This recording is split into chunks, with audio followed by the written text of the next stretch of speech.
دمدم عليها ربنا دمدم عليها ربنا دمدم عليها ربنا رجزا أليم واجعل علاها يا قوي مثل الهشيم دمدم عليها. Aucun de nous trois, parce qu'ils ont eu 3 enfants ensemble, mes parents, aucun de nous trois n'a été baptisé. On n'a pas du tout été élevés dans la religion, alors que mon père, lui, il avait une éducation religieuse. Ma mère, pas du tout. Mes grands-parents maternels, c'est pas du tout des religieux. Pourtant, moi, depuis que je suis toute petite, j'y pense, je lui parle, je prie à ma manière, je me sens reliée à lui, je me sens en connexion, mais sans avoir de dogme précis, sans avoir de religion, sans... Je me rappelle que quand j'allais en vacances chez mes grands-parents paternels, donc la famille plutôt catho, ils m'emmenaient à l'église, je posais beaucoup de questions sur Jésus, etc.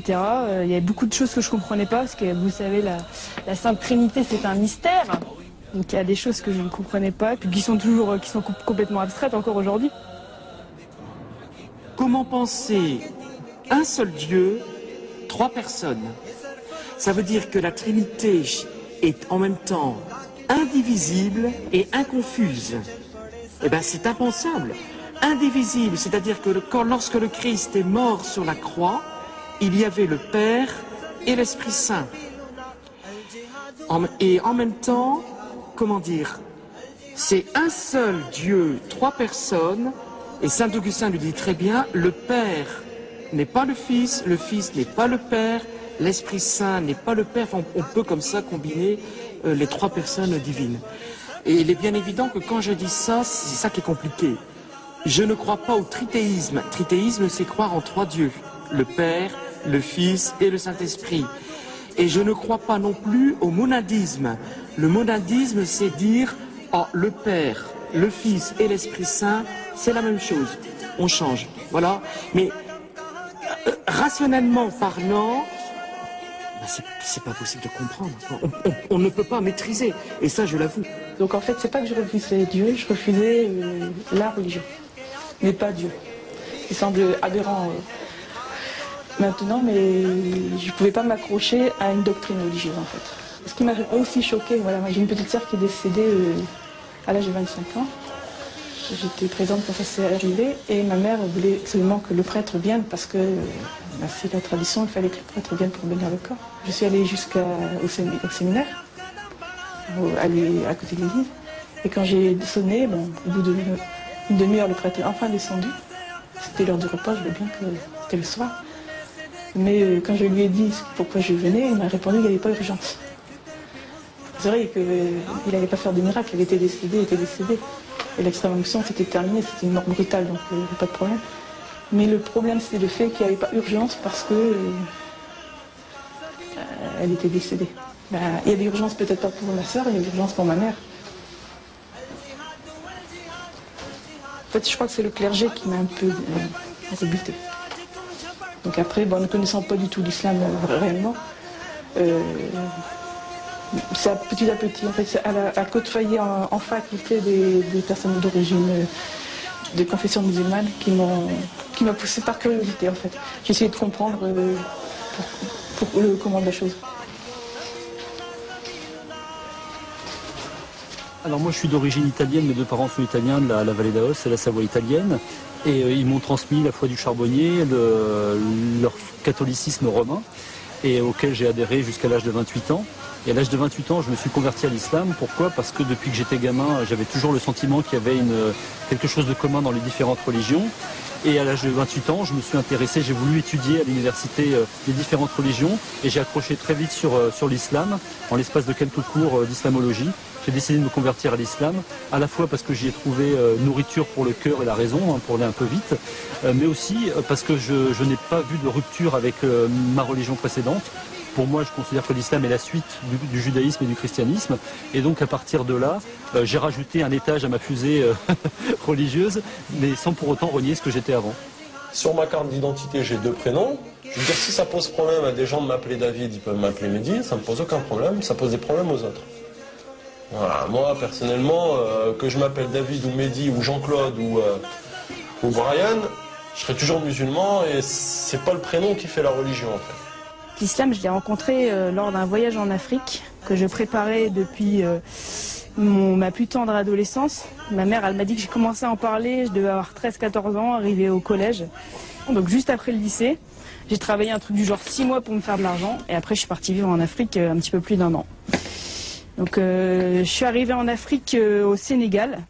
Quand tu entends des lectures du Coran, même si tu ne comprends rien, tu ressens quelque chose de très fort. Et moi, c'est ça en fait qui m'a fait comprendre que je comprenais rien. J'entendais juste des mots, des sons, mais j'avais envie de pleurer. Il y avait quelque chose de fort qui me submergeait, quoi.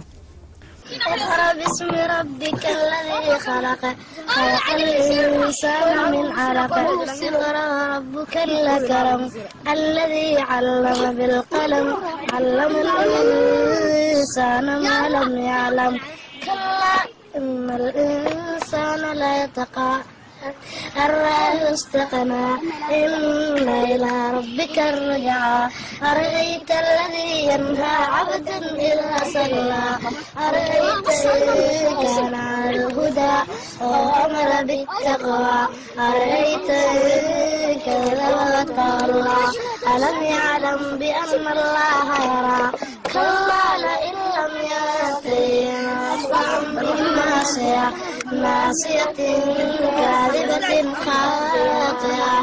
Tout le monde dit convertir, en fait c'est reconvertir parce qu'on est tous musulmans et ça après c'est dans le contexte qu'on devient juif ou alors chrétien, tout ça. Donc là je me suis reconverti en septembre 2006.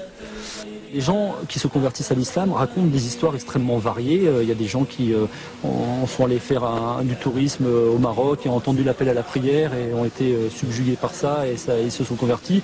D'autres gens, ils ont étudié 10 ans avant de se convertir. D'autres étaient très contre et puis un jour... Bon, en tout cas, ce qui est sûr, c'est qu'aujourd'hui, il y a forcément beaucoup de conversions parce que à la fois, il y a le phénomène de médiatisation négative sur l'islam. C'est pas une vérité sociologique du tout, mais il se trouve que chaque fois qu'il y a un moment de cristallisation, de stigmatisation, de diabolisation de l'islam au niveau des médias, c'est suivi quasi instantanément de conversion à l'islam. C'est toujours les mêmes questions.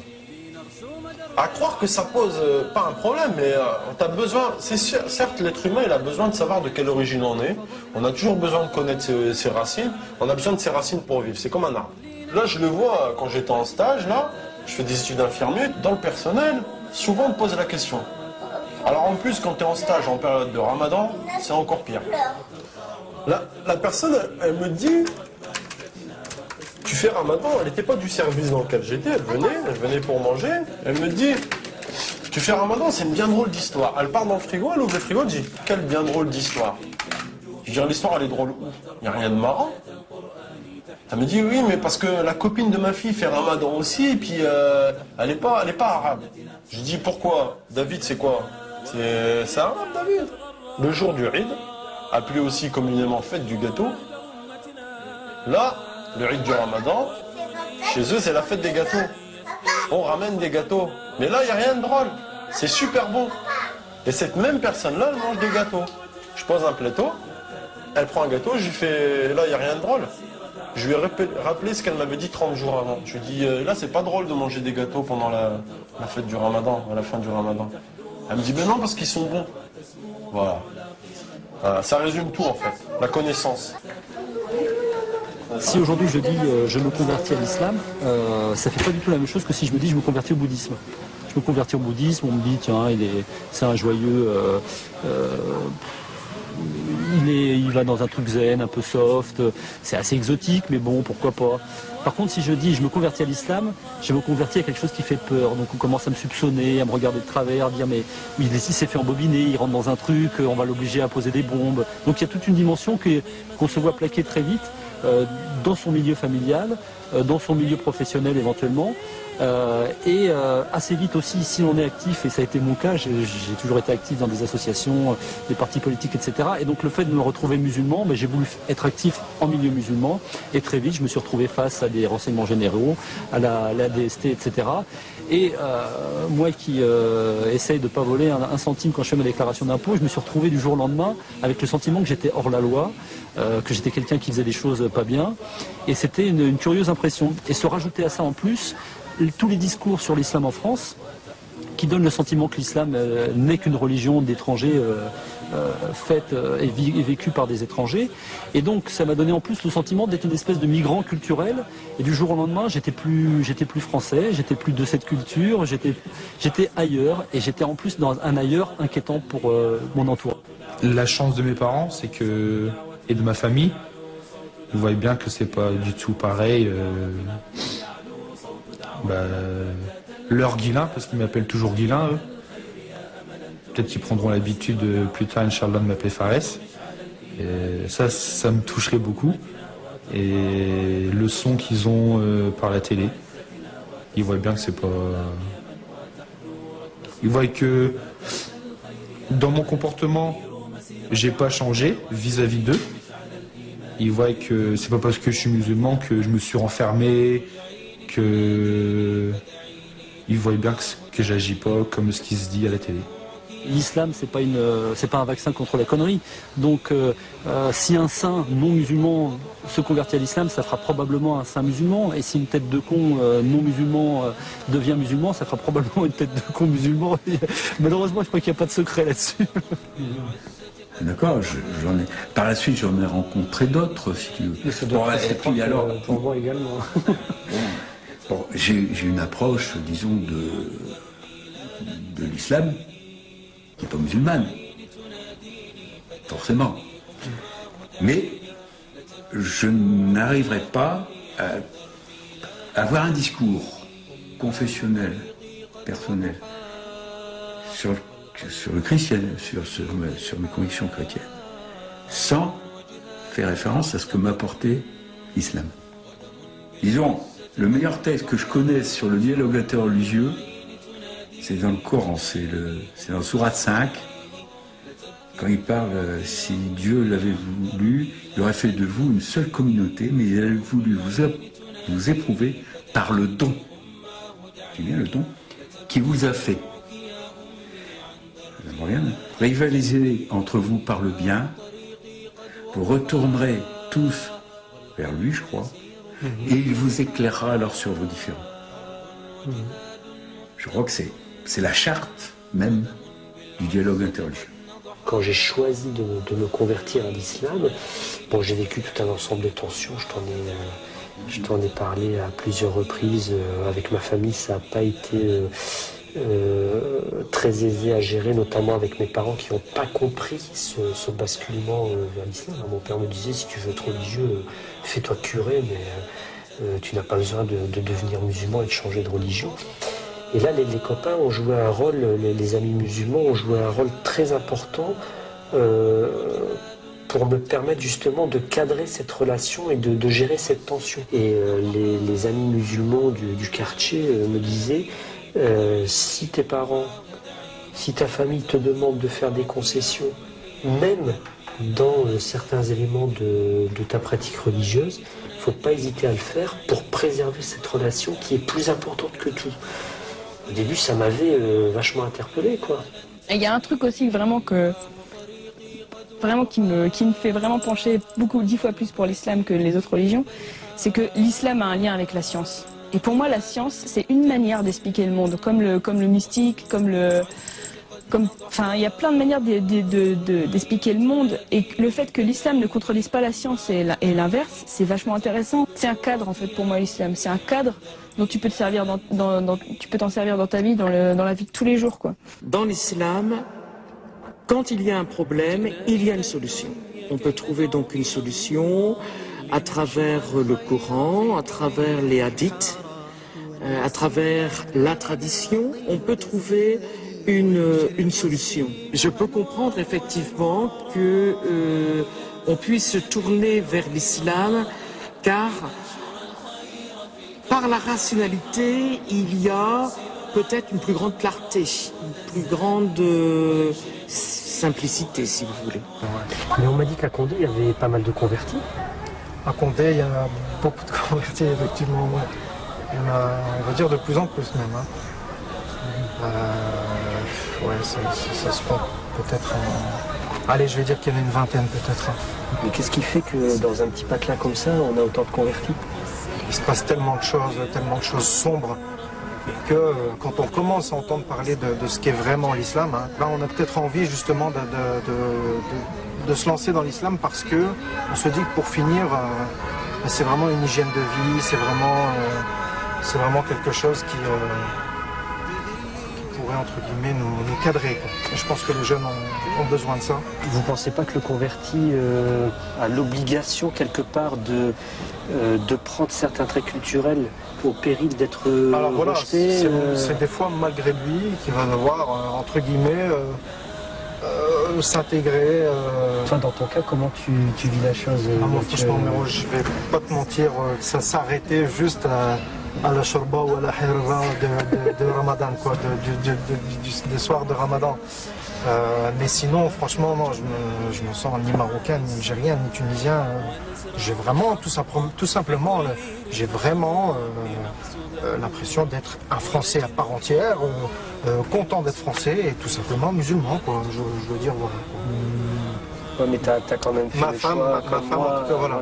de prendre une conjointe exactement. Qui est d'origine maghrébine. Ouais. Dans ton cas, moi, ma femme, elle est venue directement du Maroc. Ouais, moi, ma femme est d'ici. Je trouve que c'est dur déjà parce que tu te retrouves un petit peu entre deux communautés au départ, puisque au départ, un converti avec un parcours classique, on va dire, est plus ou moins rejeté par sa famille dans un premier temps, qui ne va pas forcément comprendre ce nouveau choix, cette nouvelle orientation religieuse. Donc toi, tu te dis que pour finir, il y a une deuxième communauté qui m'attend et qui va m'accueillir. Et puis il y a des moments où tu tombes de haut, mais voilà. Moi, je me suis marié récemment. On n'a pas la même configuration culturelle. Moi, je suis du sud, elle est du nord. Ah, attention. T'as entendu la phrase qu'il a dit? On n'a pas la même configuration culturelle. Pourtant, ils sont marocains tous les deux. Hein, du nord. Alors, mais c'est important de dire. Quand moi je débat. Les musulmans ont plutôt tendance à se représenter en tant que musulmans, mais aussi à se représenter et à s'organiser sur un mode ethnico-national originaire de l'Algérie, originaire du Maroc, etc. Et y compris avec des tendances internationales à l'intérieur de ces mouvements. Donc les convertis en tant que tels ne trouvent pas vraiment leur place et on ne leur donne pas de place particulière. L'autre question, c'est est-ce qu'ils ont besoin d'avoir une place particulière? Je crois que c'est important de penser que les convertis, à partir du moment où ils sont devenus musulmans, ne sont plus des convertis. Ce qui est important, c'est d'avoir plutôt des médiateurs culturels éventuellement. Moi, combien de fois on a essayé de m'appeler Daoud à la place de David, alors que c'est la même signification. En plus, David, c'est hébreu. Oh, ça, laisse tomber, hein. Je fais vraiment chier tout le monde. Tu fais chier les imbéciles. J'emmerde tout le monde. Hein. Alors, David hébreu, Mehdi arabe et roi ancien français. Moi, je suis allé dans un hôpital il n'y a pas très longtemps en stage, la chambre mortuaire. T'as un crucifix. Hein. Oui, bah non. Alors que t'es toujours dans un lieu public. Ils l'ont enlevé il n'y a pas longtemps. Ça veut dire quoi, ça? C'est-à-dire que si tu meurs en tant que musulman à l'hôpital, tu rentres dans une pièce où il y a un crucifix. Ça veut dire qu'on ne respecte pas ta religion. Moi, je meurs demain. Qui va s'occuper de moi? Tu vois, c'est un sujet chaud quand même. Mais qui va s'occuper de moi? Un testament. Hein. Ah, mais qui? Bah, tu te mets d'accord avec... Voilà. C'est chaud. Hein. Qui va faire ma toilette mortuaire? Comment je vais être enterré? C'est chaud, ça. Tu sais que ce problème, c'est déjà posé. Exactement. Les carrés musulmans en France, moi, je vais pas me faire enterrer en Algérie, je suis né en France. Oui, bien sûr, bien sûr. Tous les musulmans français, entre guillemets, convertis, qui vont mourir demain, hein. Comment on va les gérer, tous ces gens-là? Parce qu'il y en a plein, hein. Il y en a énormément. Et ces gens-là, ils sont enterrés dans le respect de la religion. Ils sont enterrés dans le respect du mort. Ils sont enterrés selon le respect de la ville où ils vont être enterrés, et puis basta. Hein. Donne-moi ta mutuelle, donne-moi ta sécu, et puis voilà, on va faire l'assurance décès, et basta. Par contre, on va se préoccuper que Fatima porte un voile, et puis, bah voilà, elle ne présente pas une pub de laitue. Quand on pense qu'une femme peut se convertir à l'islam, on pense qu'elle doit être un peu fada quand même. Parce qu'on est convaincu qu'elle abandonne tout. Je trouve que dans l'islam, la femme est 1000 fois plus préservée, plus respectée que dans la société occidentale qui a perdu ses valeurs.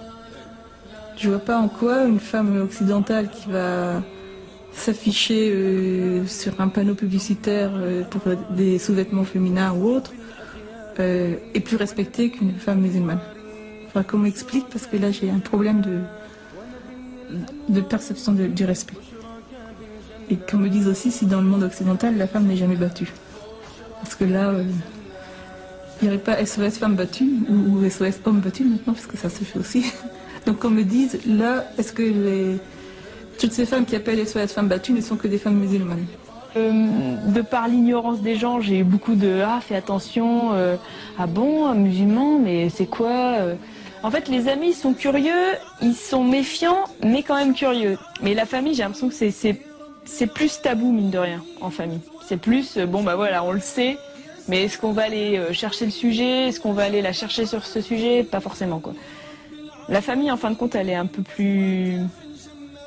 C'est comme si elle voulait pas changer l'image qu'elle avait de toi, quoi. Il y a des personnes qui voient plus du tout leur famille. Ils se sont mariés avec leur mari, et leur famille, maintenant, c'est la famille de leur mari. Et ils ont plus leur famille... Mais ça, c'est vraiment triste, parce que dans l'islam, il y a un truc hyper important, c'est qu'on n'a pas le droit de renier nos parents. Et c'est important de ne pas décevoir ses parents. Mais c'est vrai que quand on est converti, on doit jongler entre ne pas décevoir ses parents et être en accord avec sa religion et continuer à être sincère dans les deux camps. Et c'est ça que c'est pas facile, ça.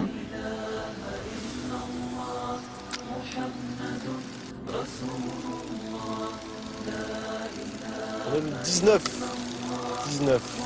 Dans un mois, c'est Ramadan. Un mois. Déjà, Ramadan? Eh, gamin, ça fait déjà un an déjà. Ah, ça passe vite, hein. Ça fait déjà 15 ans que tu fais Ramadan.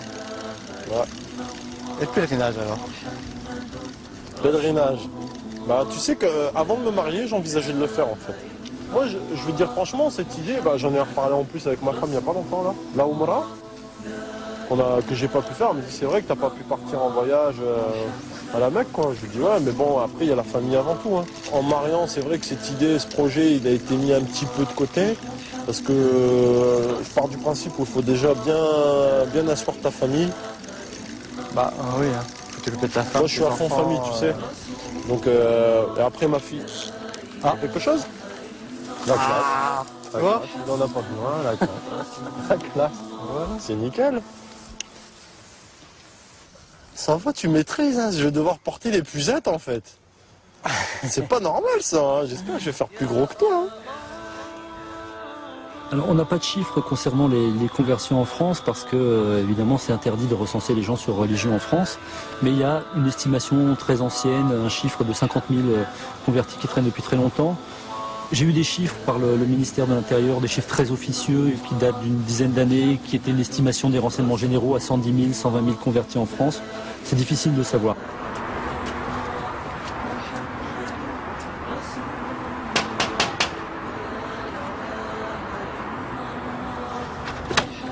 Ah Mathieu, sympa. Comment vas-tu? Surprise. Ça va? C'est bien d'être venu. Vas-y, un café? Ouais, bah vas-y. Ouais. Ce que tu veux, ton défaut. Ouais, je vais faire un petit café, quoi. Ah, c'est bien, c'est super, c'est vraiment bien. Je m'attendais pas à t'avoir dit. Qu'est-ce que tu racontes? Bah rien. C'est calme à Condé? Ouais, bah comme d'hab. Ouais. Oui. Chicorée? Ouais, ce que tu veux, n'importe. T'as des nouvelles de ta sœur sinon? Ouais, bah elle est avec Lia, elle est à la maison, ouais, elle est chez moi. Ah bah ça va, ouais. Ouais, donc tu me disais, combien de Ramadan? Là, ça va faire aller 10 ou 11, c'est le 10e ou le 11e que je vais faire. Alors, c'était pas une crise passagère, hein, dis-moi. Ah non, non, c'est sûr. C'est sûr. Ouais. C'est sûr. Voilà. Il m'a pas fallu finalement très longtemps pour découvrir que ça n'était pas qu'une crise passagère, que c'était vraiment... c'était ça, quoi. Il avait ça en lui, quoi. Voilà.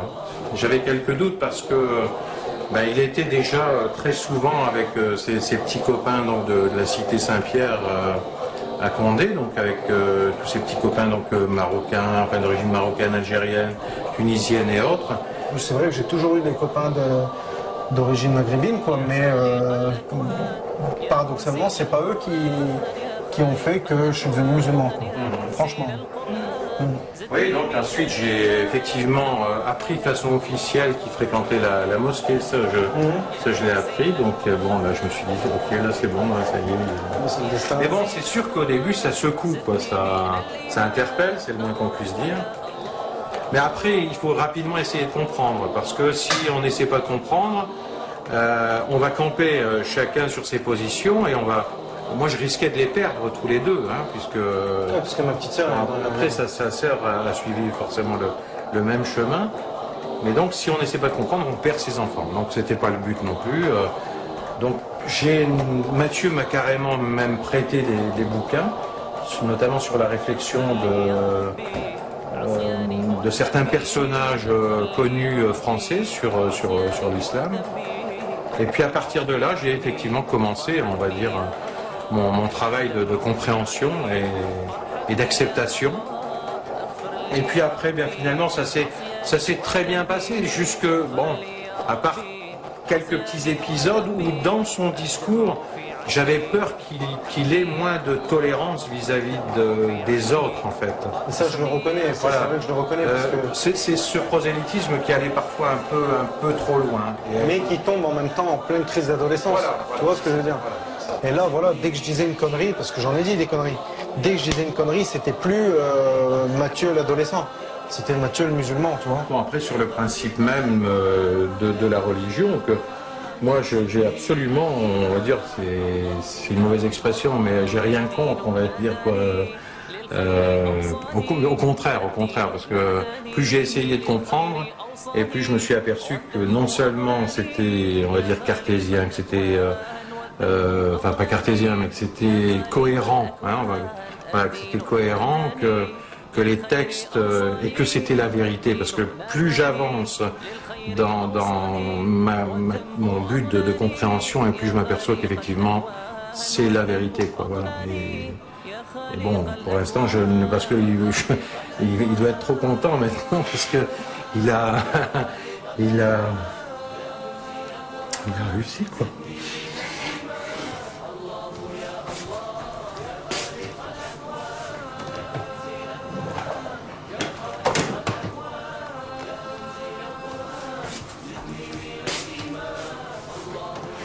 Ah, c'est à la lecture des textes, ça reflète certainement ce que j'aurais dû chercher peut-être toute mon existence, en fait.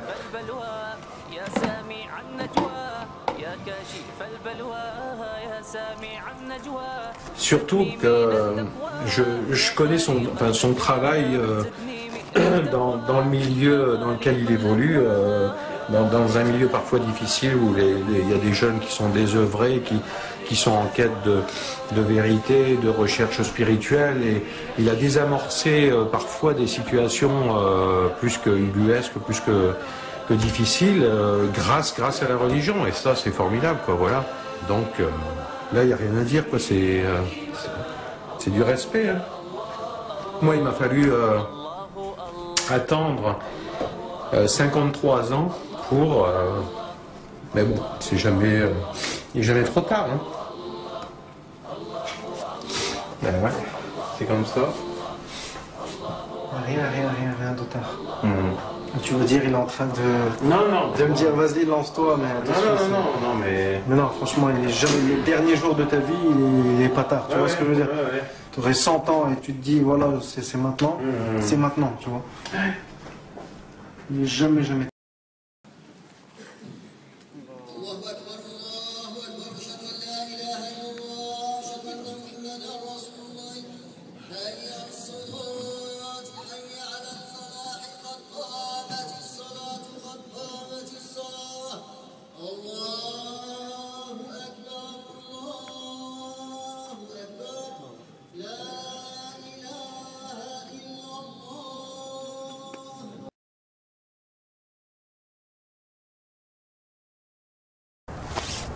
الله أكبر. الحمد لله رب العالمين الرحمن الرحيم مالك يوم الدين إياك نعبد وإياك نستعين اهدنا الصراط المستقيم صراط الذين أنعمت عليهم غير المغضوب عليهم ولا الضالين.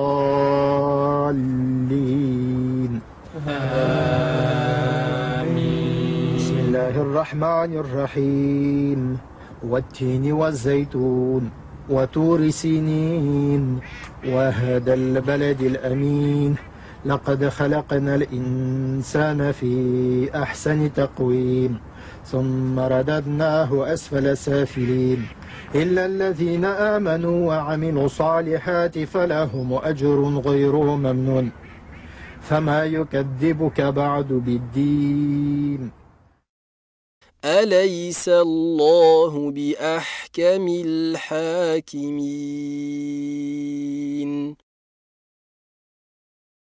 بسم الله الرحمن الرحيم إذا جاء